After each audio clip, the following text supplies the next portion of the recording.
জনতার যে ঢল নেমেছে, এটা ইতিহাস সৃষ্টি করেছে। বাংলাদেশের ইতিহাসে এত বড় মাহফিল ইতিপূর্বে হয় নাই, বলেন ঠিক কিনা? সুতরাং আমরা সবাই এই ইতিহাসের সাক্ষী হয়ে গেলাম। এ পর্যায়ে উপস্থাপনার দায়িত্ব মানিক ভাইয়ের কাছে অর্পণ করি। আজকের এই মাহফিল যিনি অত্যন্ত বুদ্ধিমত্তা এবং প্রজ্ঞা দিয়ে সাজিয়েছেন, আমাদের অভিভাবক doctor Sheikh Mohiuddin. Doctor Sheikh Mohiuddin sir কিছু বলবেন। ওহারা প্রচার করুক হিংসা বিদ্বেষ আর নিন্দাবাদ, আমরা বলিব সাম্য শান্তি এক আল্লাহ জিন্দাবাদ।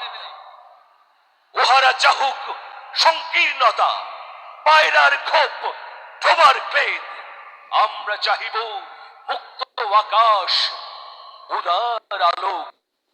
যশোরবাসীর পক্ষ থেকে, খুলনাবাসীর পক্ষ থেকে, তাওহীদি জনতার পক্ষ থেকে, আব্দিন ফাউন্ডেশনের পক্ষ থেকে নারায়ে তাকবীর।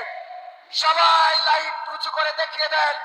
আমাদের আলো স্বল্পতার কারণে মোহতারাম হয়তোবা দেখতে পাবেন না দর্শক কত।